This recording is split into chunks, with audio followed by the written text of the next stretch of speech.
guys, welcome to another class. Title of the class: When Facts Speak, a Wise Person Listens.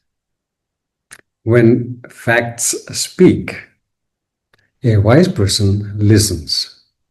Karma and Rebirth, Part 2. Here in today's talk, I will be talking about where rebirth occurs. Yeah, its place of ripening. Stay tuned. Florence, beautiful Florence, was a truth seeker. A truth seeker who had been practicing the Dhamma for well over a year. Dedicated practice, study and practice of the Dhamma for well over a year. And now, this bright morning, she was on her way to the airport to catch a flight to the West Coast for the fulfillment of her cherished dream, which she believed was the sweet fruit of right practice. Everything was rosy that morning. Everything beautiful and rosy, with visions of a lucrative contract signed, sealed, and delivered. Yeah. And her heart was just pounding with joy. Wow, I'm gonna make it now. Life is so perfect. And things were perfect. Till that sickening sound of a flat tire.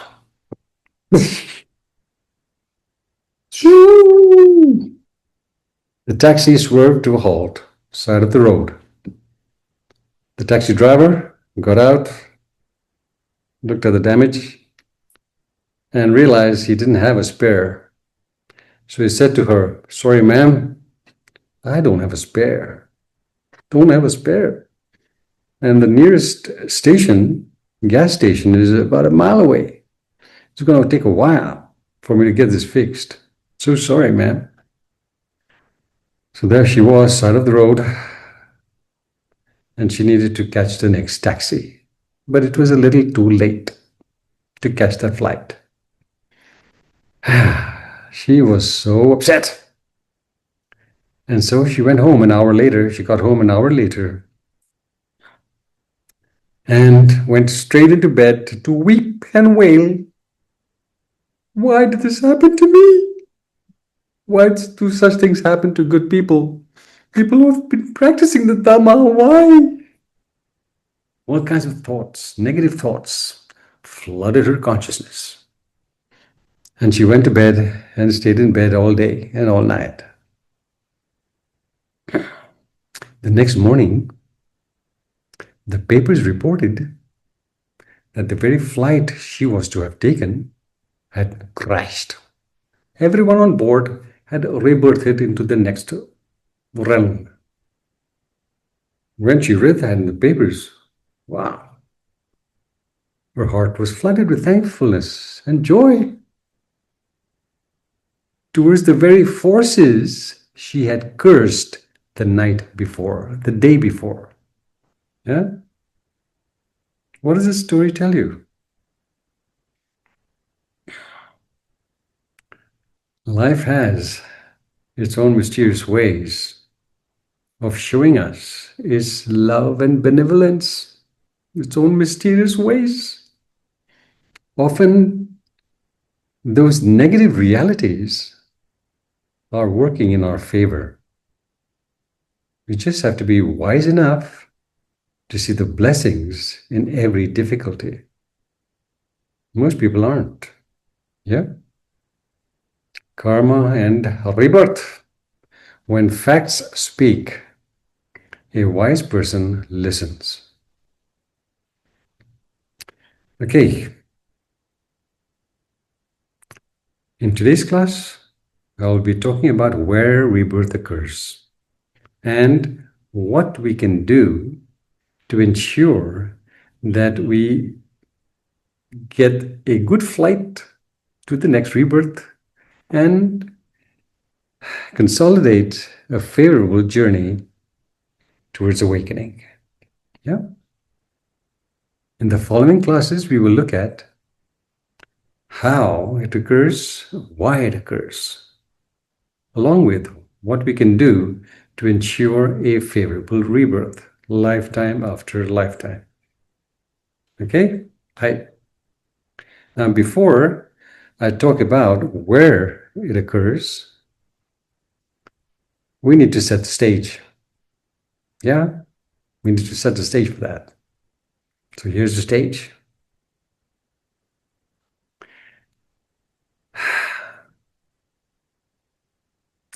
For us to catapult ourselves, yeah? For us to catapult ourselves into an extraordinary rebirth, supersonic one, we need to live an extraordinary life. It's not going to happen otherwise. And what constitutes an extraordinary life? A life that is drenched in amazement at the miraculous nature of reality. Amazement. What has to happen for us to dwell in a state of amazement till the end of our days? What has to happen?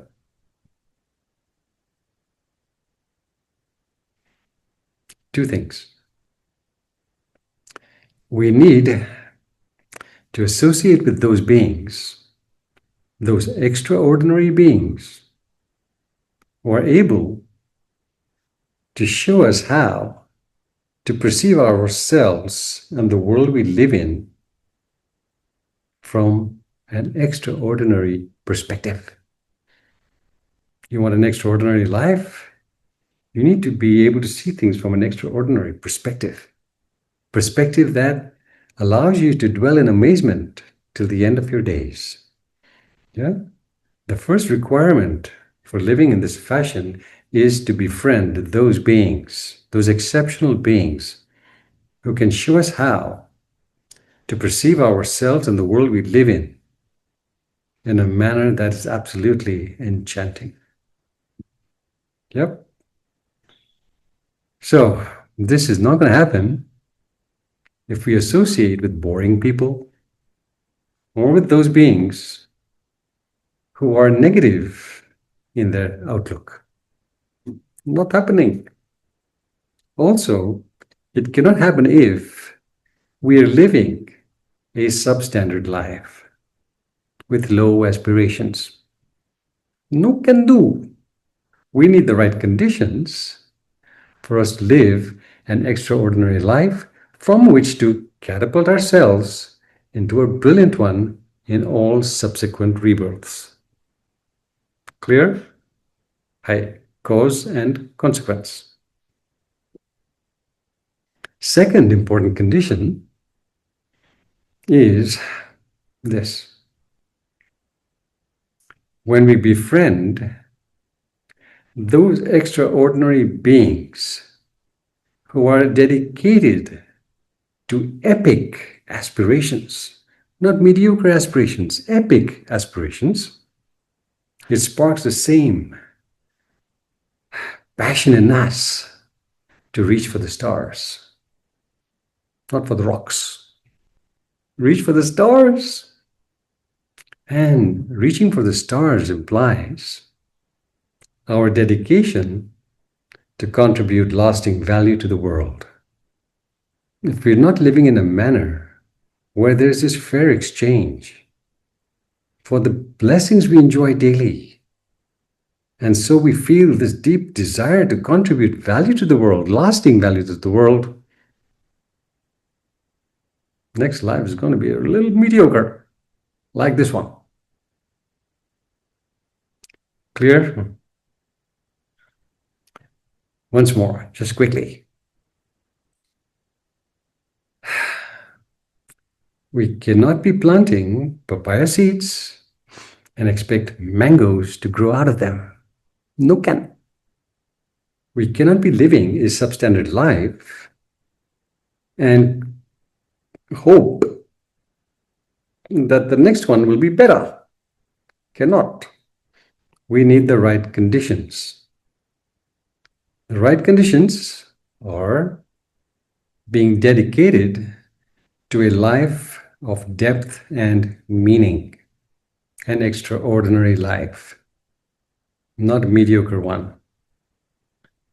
We need to associate with the right people, because only then do we awaken to the power within us for also living an extraordinary life. So, please tell, why aren't most people seeing the necessity of meeting these two very important requirements? Yeah, everybody wants a happy life. Everybody wants a joyful life, perfect life, flourishing life. But they're seeding their moments in a way that doesn't allow it. So why is this happening? Let's take a look.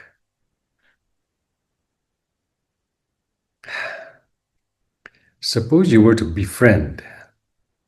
Suppose you were to make friends with an alcoholic. Yeah? How long will it be before you start reaching for the bottle? In most cases, not very long. Yeah? If you keep associating with people who drink, slosh and company, it won't be long before you start reaching for the bottle and you too go down that same route of suffering. Why does this happen?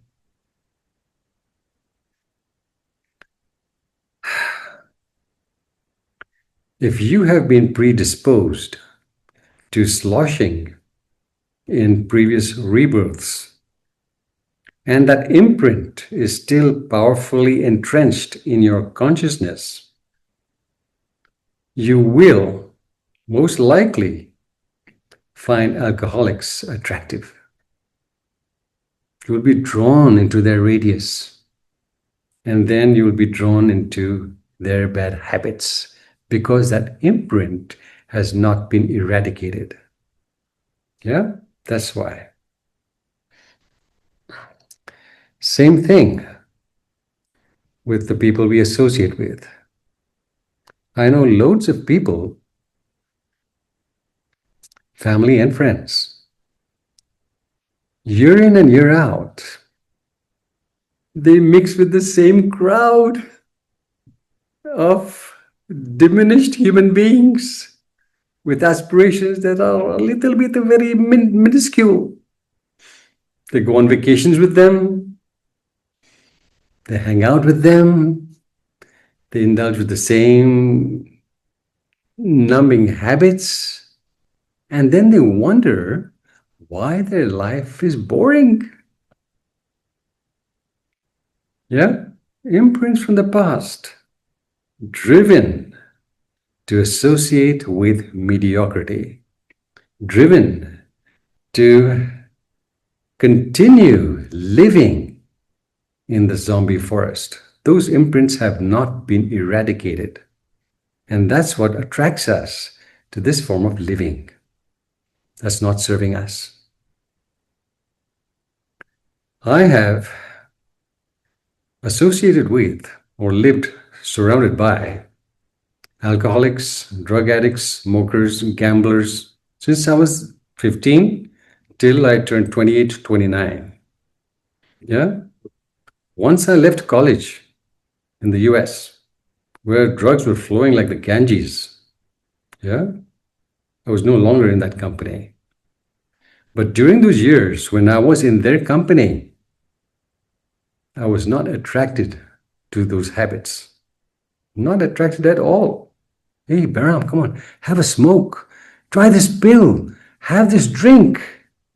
No, buddy, you go for it. I'm not going down that road. I had eradicated those imprints lifetimes ago. Not interested in that kind of reality. Yeah?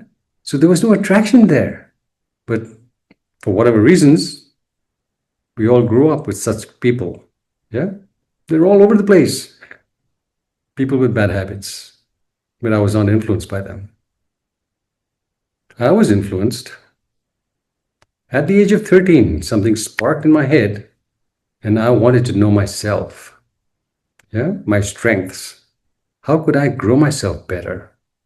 How could I live a better life? Imprints from previous rebirths sparked. Yeah. Till today, I'm on that track, wanting to know myself and the world on a deeper and deeper level. So it's important for us to live in a manner whereby those past imprints, when they are influencing unwholesome choices, we must learn, we must train ourselves to not give any attention to those frequencies. Because when we give attention to those frequencies, we are sunk. Stay tuned. Are you clear? Imprints. Very important to have a right conditioning. Without the right friendships, and the right input from various sources, such as books, videos, and so on. Personal friendships, absolutely important. Books and videos, also good. Yeah? We make ourselves vulnerable to life's changing tides. It's constantly changing. Most people are not able to handle those changes. Illness, accidents, death, betrayal, life's changing tides. We make ourselves vulnerable, not only to life's changing tides, but also to the harmful influences of the world around us. The misinformation that's flooding everyone's consciousness daily. The temptations. Get on Amazon Prime. Look at this movie. Look at this serial. Netflix. Shopping sprees. Yeah, harmful influences. Wasted life. No proper friendships. Suffering coming. Sangha important. A well-considered life, please understand. A well-considered life is composed of good friendships. Absolutely essential to have good friendships, because such friendships enrich our lives by keeping us riveted, keeping our attention riveted on what is true and of timeless value, not on crap, which most people are focused on. No, no, no. Yeah? A well-considered life is one that consists of deep, enriching friendships that keep our lives and our mind focused on what really matters. Without the nurturing and the support and the encouragement from such friendships, our choice-making faculty remains impaired. And when our choice-making faculties are impaired, what is the consequence?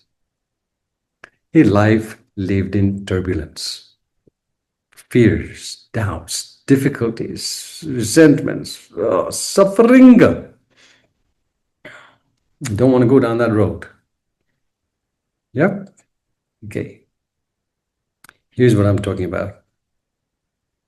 In the absence of good friendships, the right friendships, those beings who are dedicated to epic aspirations, right friendships, here's what happens.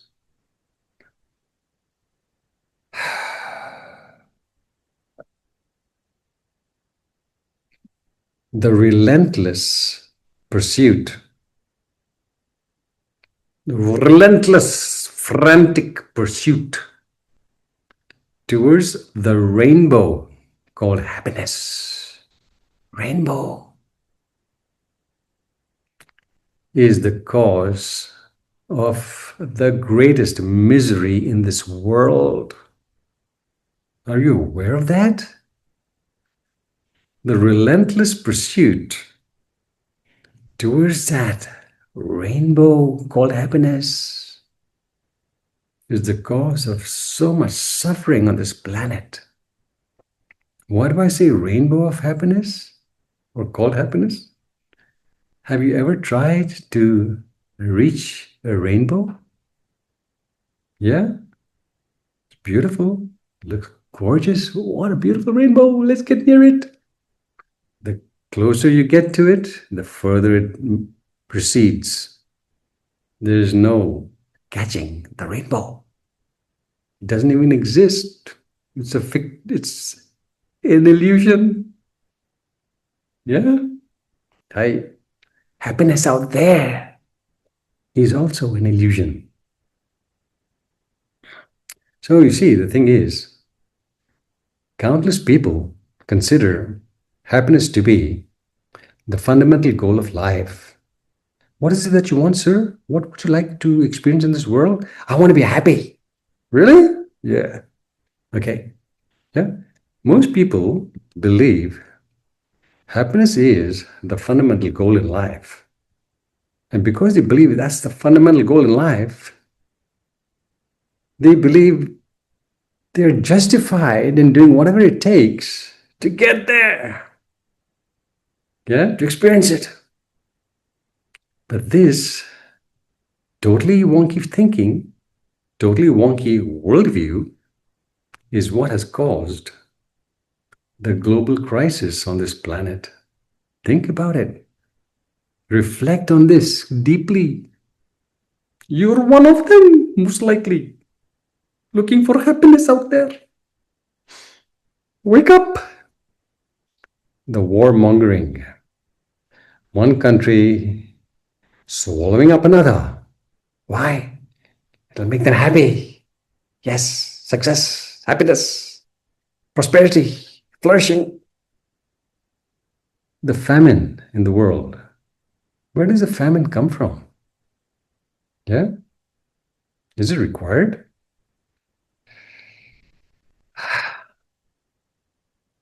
Relationship fiascos. Where does that come from?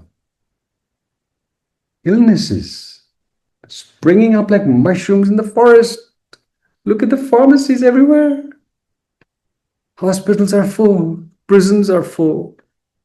Where is it coming from? The ecological disaster. Where is that coming from? The desire for happiness. But that desire is wonky because there are greater values in life we need to focus on than happiness. And what are those values? Being wise and loving. If you're wise and loving, happiness becomes the default experience in your life because it comes from within. Seeking it on the outside is a futile task. Totally futile. Yeah? Being wise and loving, that's more important because happiness flourishes in that environment. Progressing towards a higher form of living from which we contribute value to the world, lasting value to the world, that's important. And that's where happiness is. Not out there, not in the wealth, not in the relationship. Unless your mind is able to handle the wealth and the relationship, it's not going to give it to you. It has to come from within. And yet, most people, in the absence of the right friendships, in the absence of the right learning, keep looking for happiness and fulfillment where it cannot be found. Praise the Lord. This is the setting. Yeah? Okay. We want to have great rebirth. We hope for a great rebirth for those who believe in it. But it's not happening if the way we are choosing to live our moments is faulty. It cannot happen. Planting the wrong seeds. Now let us look at where rebirth occurs.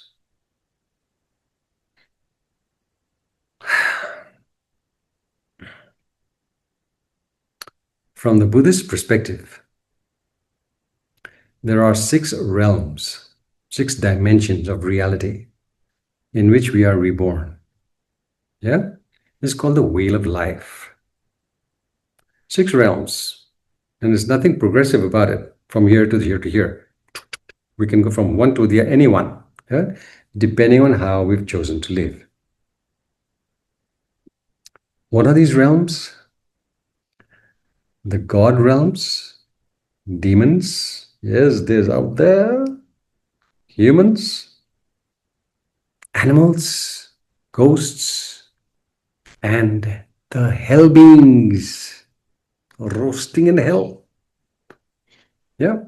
Now you may or may not believe that these realities exist, but nature doesn't care. That's what's happening. And it's good to be aware of what's happening. Yeah. The God realms, the demon realms, human world, animals, ghosts, and hells. Oh, rather hot. None of these dimensions, none of these realms is permanent.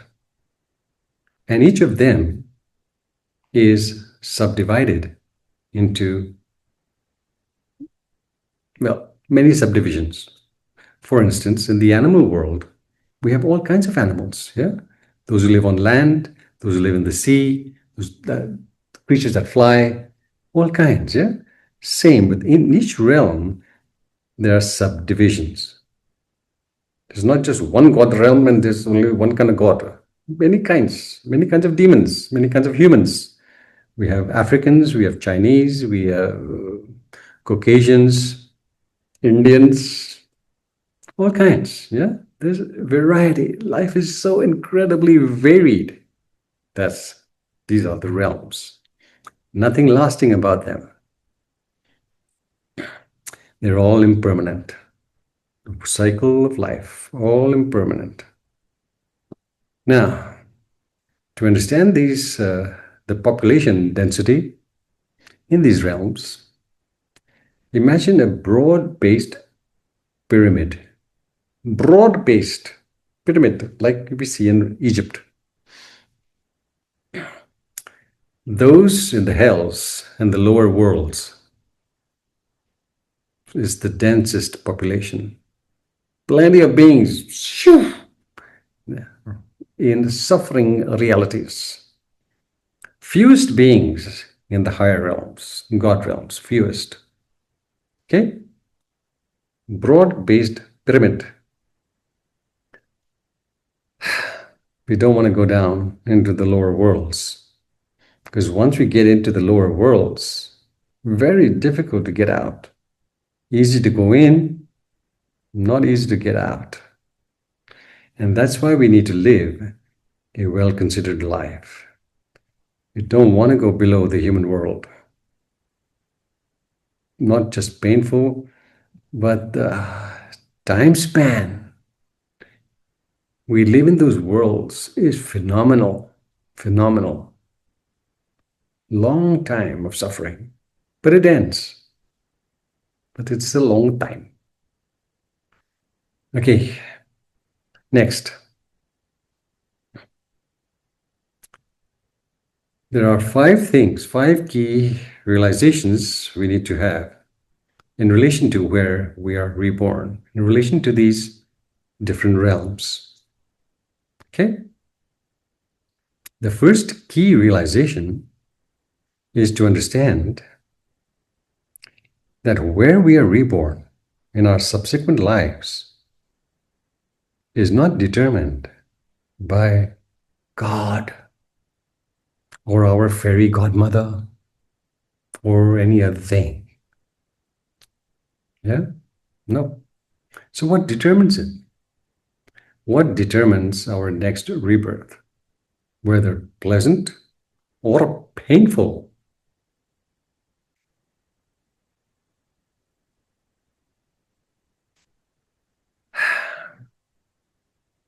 How wisely or unwisely we live our moments. That's what determines our future rebirths. The imprints. The imprints we carry with us from one life into the next. Yeah? They determine. That's the currency. That's the coin of the realm. The imprints. Do we have the right merits for acquiring a great rebirth? Or is our bank account a little bit empty? How wisely or unwisely we live our moments determines our next rebirth. It's essential for us to learn how to live wisely. Not God influencing it, not fairy godmother, no, not the aliens either. Okay? All right, first point. Second point, in all six realms, our existence there is not permanent. We know permanent residency. Yeah, no get permanent residency. It's all impermanent. There's nothing eternal about them. We don't burn in the fires of hell for eternity. No. We don't go to heaven and that's it. We made it. No, no, no. It's all impermanent. It's within the cycle of rebirth. Yeah? Impermanent.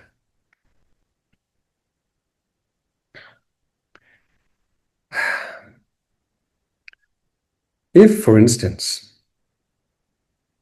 we reborn in the lower worlds, yes, our time there is phenomenally long, incredibly long. But it will end and we will pop back into a favorable rebirth because we have lived well in previous lifetimes. So that karma will kick in.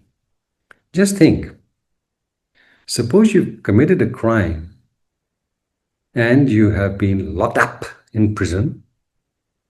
Depending on the nature of the crime, your term in prison will depend on that. Yeah? It will extend long or short depending on the nature of the crime. But once you've completed your term in prison, you are set free. Exactly the same thing. Once that particular karma, which places us in the lower worlds, is expended, exhausted, we pop back into the human world or somewhere else. Happy rebirths. Similar, if we somehow end up in the God realms, that's also impermanent. Just as someone in this life who has a great job, making millions of dollars, name, fame, power, position, but when their term ends, in whichever business they're in or service, yeah, their perks are withdrawn and now they're among the common people. Yeah. No longer private jets, no longer perks of those fancy cars or fancy hotels. That's all gone. And now they're amongst everybody else. So when our term in the God realms finishes, we go down to some other realm. That's how it works. Yeah? Okay. That's the second point. Third point, karma and rebirth is not evolutionary. What does that mean? We don't evolve from the hell realms into the ghost realms, into the animal realms, and that's not how it works. Yeah? It's not by default that from the human world, we will go into the God world. It's not evolutionary. It is depending on how wisely or how unwisely we're living our moments. If, when we are reborn as a human being, we do not live wisely, we will plummet, nosedive into the lower worlds. Killings, stealing, harming, straight in, coming out again, very difficult. Very, very difficult. We will come out, but very, very difficult. You should read the descriptions that are mentioned in the texts. Scary stuff. But we will only look at this briefly. Okay? That's the third point. It is not evolutionary. Yeah? Depending on how we live, we're going to be reborn in that particular environment. Fourth point, important point. No matter how appealing the God worlds seem to be. I want to go to heaven, Hawaii. Yeah. These realms are impermanent. Yeah. Not satisfactory. Yes, you'll have a great time there. Surfing in heaven, Hawaii. Surfing those waves. Enjoying yourself. Long periods of time. Extensive periods of time. But when the time comes to be reborn, there's great suffering for those God world, in those God worlds. Great suffering. Yeah? That's not our destination. Heaven is not our destination. So what is? From the Buddhist perspective, this wheel of suffering, yeah? These 6 realms consist of the wheel of suffering. All of them, even the gods. That's not our home. Our home is elsewhere. Nirvana. Nirvana, what we're aiming for, awakening, does not lie within these 6 realms. It's outside of these 6 realms. It is not even a realm. It's not even a place, as I've said in other classes. It is a non-local reality, a reality that is so mystical it goes beyond any comprehension of the everyday mind. That's our home, Nirvana. However, there are no direct flights to Nirvana from any other realm except the human one. So what we need to desire is not a heavenly abode. What we need to desire is a human abode, because it is from the human world that we can awaken, not from the lower worlds, not from the God worlds, from the human realm. This is the place from which awakening takes place. And that is why the Buddha was born as a human being. Although he had surfed the waves in heaven, Hawaii for a long time, he was reborn as a human being, because it's from the human world that we have direct flights to Nirvana. No other flights going there. Yeah? Okay.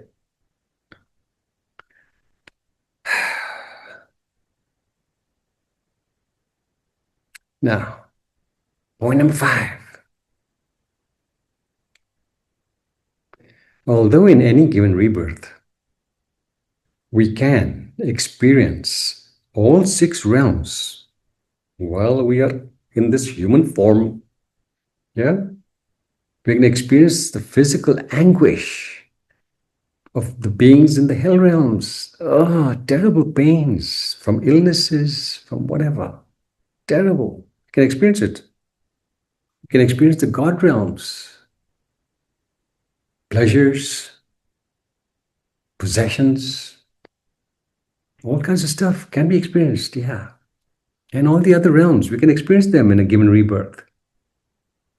But there's nowhere in the texts, nowhere whatsoever, is it mentioned that these 6 dimensions are metaphorical, that they're symbolic of human states of mind and body. Not mentioned like that. These realms exist in the post-mortem reality after we pop. They're there. It's not fiction, it's fact. Yeah? And these facts of rebirth have been known and verified by mystics worldwide. Yeah, they're known to mystics worldwide, clear as clear can be. Fifth point, it is not metaphorical. These realms exist, and it's time, wookie, to believe in it, to understand it. So, why is it that we are resistant to the fact of rebirth? Why is it that we find it so difficult to acknowledge this truth or to even know this truth? Why is it so difficult? Please tell. It is because our mind, our consciousness is still so unrefined that it is impossible for us to tap into life's mystical dimensions. They don't exist for us. Yeah? Coarse mind, shallow mind cannot perceive life clearly. That's why we chase the rainbow called happiness, where it's not confined. Yeah? Choice-making faculty is severely impaired. Being severely impaired, we just cannot see the difference between true and false. Heighten. But these truths are clearly visible to the divine eye of those who are awake. Clearly. So please understand that absence of evidence does not equal evidence of absence. Absence of evidence does not equate with the evidence of absence. There. In this life, I have seen 3 rebirths. 3. God, I wish I could have seen more. But only 3. But I've seen them with crystal clarity. Yeah, it is there. But most people live their lives like there's just one life to live. Let's just live it and grab what we can. Reckless living, painful consequences. If you can get your hands on a book titled Rebirth as Doctrine and Experience by Francis Story and Ian Stevenson, get yourself a copy. Brilliant book. So many case studies of beings, especially children, who remembered their past lives. And it was verified, documented with precision. Yeah. Here's one story which I found fascinating.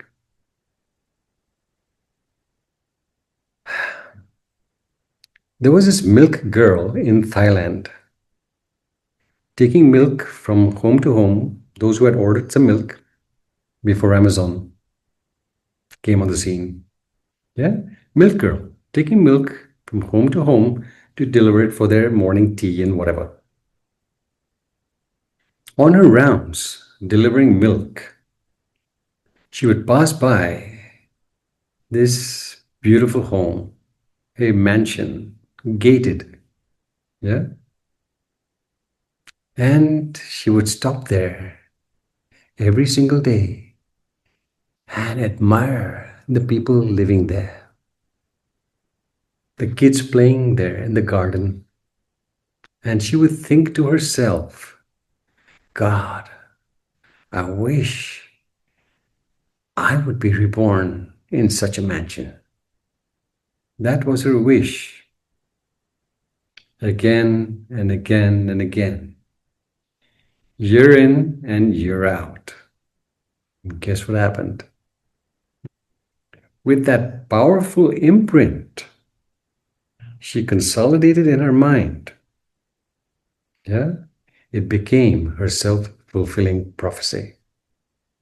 When she popped, she was reborn in that very mansion. Yeah, part of that family, no longer a poor milk girl. When she came of age, when she was maybe 7 or 8, she remembered her past rebirth. Oof, came to her. Oh, I was a milk girl. I lived over there. And she started talking about it. She had never, in that life where she was reborn, she had never been to that place before. And yet, she knew it intimately. And so people started to document this. Oh, wow.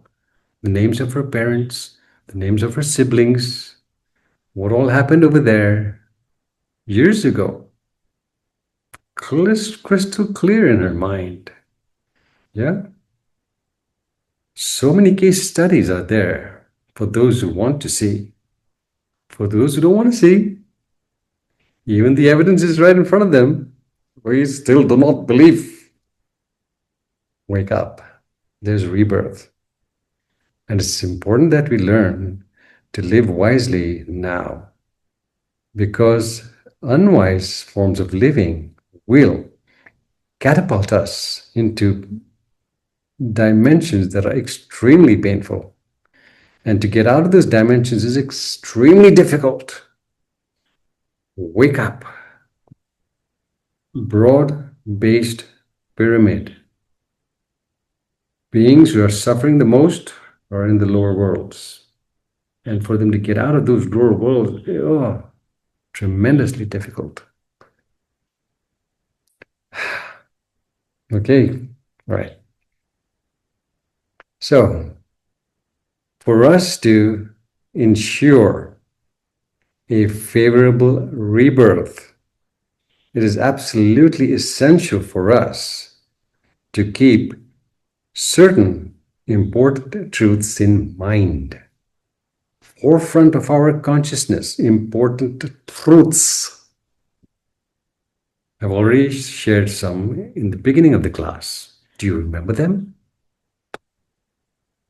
Let's look. What could they be?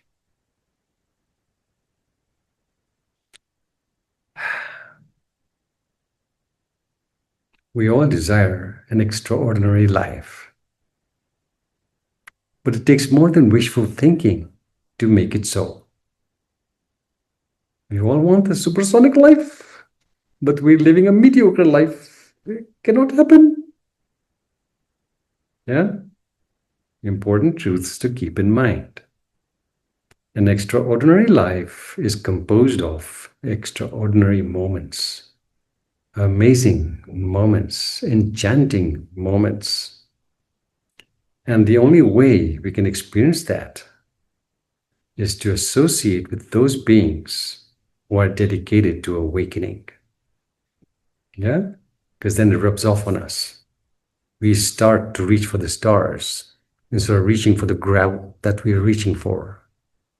The little rocks and gravel are not satisfying. Okay, hey. Most important point. We cannot be associating with boring, negative people and expect to shift our frequencies for the better. It cannot happen. We need to eradicate unwholesome imprints and put in the right ones. That's an important truth to keep in mind. Those imprints from the past are influencing our present choices. Subtly, unconsciously, they're influencing.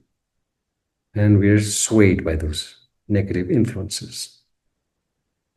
Yeah? In the absence of the right friendships, our choice-making faculty remains severely impaired. And that severe impairment makes us reach for happiness where it cannot be found, that the rainbow cannot be reached. Wake up. Here's another important truth. Very important truth. Please tattoo. Okay, here it is.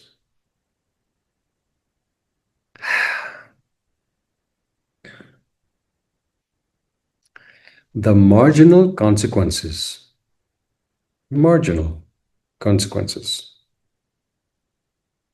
of doing something unskillful or unwholesome just this once is often negligible. But over time, these unskillful choices compound into enormously painful consequences. Yeah, the cost is enormous. The full impact over time is enormously painful. Once again, the marginal consequences, yeah, on the periphery, the marginal consequences of doing something unwholesome, unskillful, just this once, often appears to be negligible, and it is negligible. But over time, these unskillful choices compound into enormously painful consequences. Stay tuned, I will explain. There are many reasons for us to justify these unskillful choices. Many reasons. Yeah, I don't have the time, don't have the money, this is more important, whatever. Yeah, there are many reasons for us to justify these unskillful choices because the marginal cost is always extremely low. But over time, it places us on a head-on collision with disaster. What am I talking about?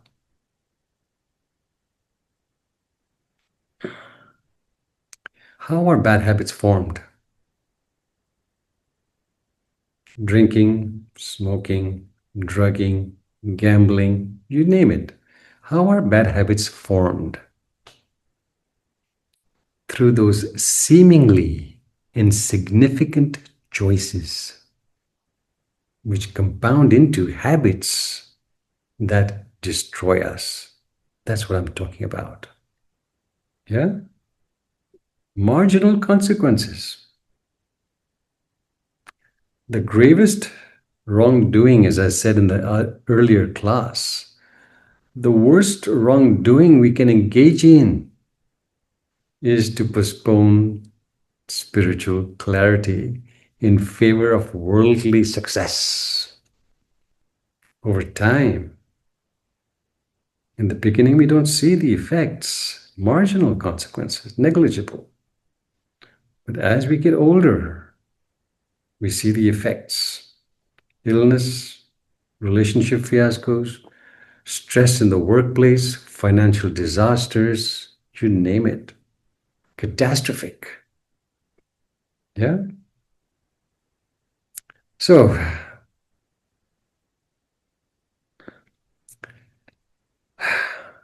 the best way to avoid such difficulties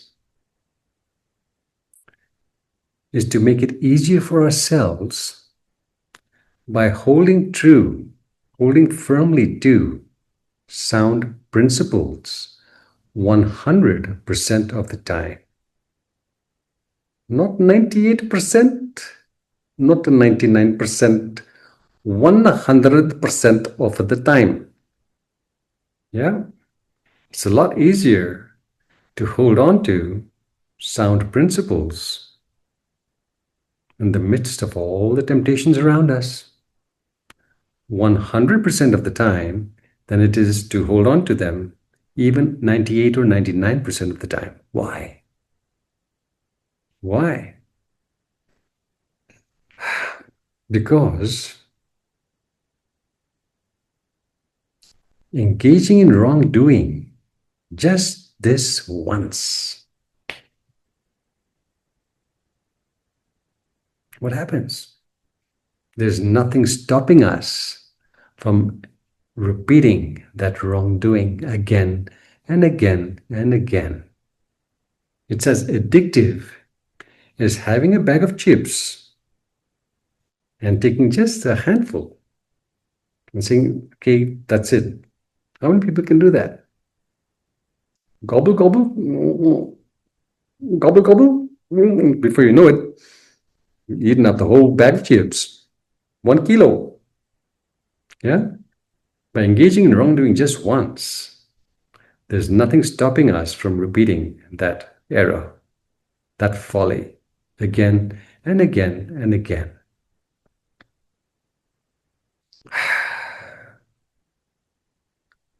So it is important for us to decide what we really stand for and to stand for that every single time. Not once in a while, every single time. When I go out for lunch, there's a buffet.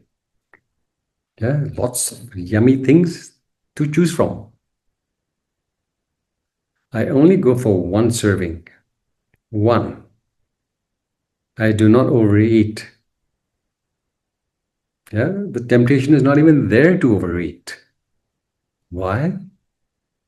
Because I eradicated that imprint long ago. I take just what I need for that day. Oh, Behram, but you're not getting your money's worth. You must pile it on like a mountain on your plate. You can suffer the consequences. I'm not interested in those painful consequences of overeating. Yeah? I decided long ago, I don't want to go down that road. So there is no temptation.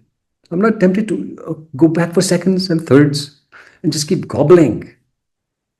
No way, Jose. Yeah? We need the right imprints to stick to. Without holding firmly to the right principles 100% of the time, we are sunk. So, to avoid the catastrophic consequences that arise from moral concessions, we must stop making those moral concessions in the first place. Not stop. We must not make those moral concessions in the first place.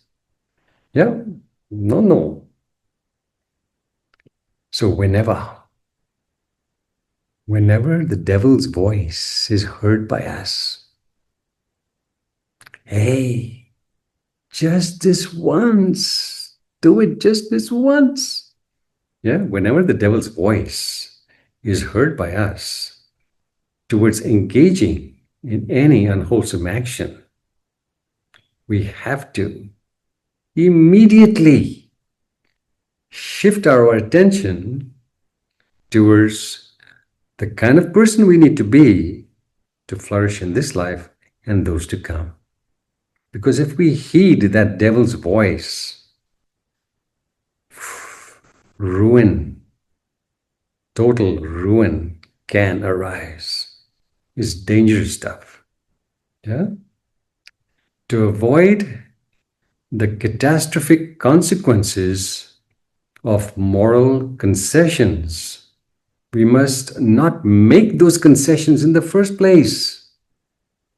Every time there's this urge to do something unskillful or unwholesome, we must divert our attention immediately towards the kind of person we need to be, the characteristics we need to cultivate to flourish in this life and in those to come. Here's what I'm talking about. How many of you have seen the movie, 2005 movie, Walk the Line? It's about the legendary singer, Johnny Cash. Johnny Cash. Yeah? It's about the singer and his relationship with June Carter, his savior, who pulled him out of his addiction to drugs. Watch the movie, it's amazing. Read his story, Johnny Cash. Yeah. Even though he was a legendary singer, lots of money, name and fame, all that talent, all that name and fame could not safeguard him from making disastrous choices. Could not safeguard him. The imprints from the past were too strong. Yeah. He took his first pill, an amphetamine, yeah, in 1957, and he was hooked instantly, just one pill, pop, and hook. Yeah. Then, even though he took thousands of pills of all kinds after that, he was unable to experience that same euphoria he felt when he took the first pill. That wonderland that he experienced initially was no longer within his reach. He tried desperately, pill after pill after pill, drug addict. Yeah. Thankfully, his mother and June Carter were able to pull him out of his misery after life for an incredible long period of time of his suffering. Yeah? Just this once, the devil's voice can lead to disastrous consequences. It's a clear example of how important it is for us to channel our thoughts correctly, to root ourselves in the right worldview, the right values, so that the right imprints safeguard us from making disastrous choices. It's time we realized, my dear friends, it's time we realized that the greatest waste of life occurs when we succumb to those small, seemingly insignificant choices that are not serving us. Because those seemingly insignificant choices snowball over time. They snowball into an avalanche of suffering we can do without. We don't need all that suffering. We need to make better choices. Because when we pardon just one offense, as I said before, when we pardon just one offense, we encourage the commission of many. That's a wasted life, reckless life, painful life. So the greater our influence in channeling our attention towards what really matters, yeah, a life of depth and meaning, the greater our influence in channeling our attention towards what really matters, the greater our ability to flourish in this world and in those to come. This life and in those to come. Yeah? So please remember, ladies and gentlemen, wake up, wake up. The devil's voice, those vast, unwholesome imprints, The devil's voice is exceedingly sweet to hear. And that is why the majority of beings on the planet find it so easy to say yes, yes to what's not serving them. And then their life, painful consequences. Yeah? The devil's voice is exceedingly sweet to hear. And that is why we find it so easy to say yes to what's not serving us. The only way around it is to stay true to sound principles, not those whimsical desires that lead to ruin. We need to stay true to sound principles, because only then do we immunize ourselves against the devil's influence. We have the immunity.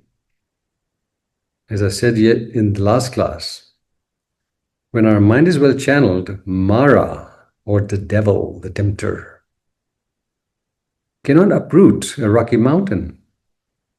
Just as a storm of epic proportions can't uproot a rocky mountain. Can't. The devil has no influence over us when we are rooted in sound principles and we have the right friendships to support us. Very, very important. It is then that our moments are well invested and our life begins to sparkle. Extraordinary life. Yeah? It's only then that our moments are well invested. No wasting life, no distractions. And our life begins to sparkle. Ladies and gentlemen, when facts speak, a wise person listens. Are you insightful enough? Are you insightful enough towards making better choices? Wake up. There's more to life than happiness. Far more. Far more to life than family and work. Far more. Wake up. Stay tuned. Keep rocking. See you in the next class. Hallelujah.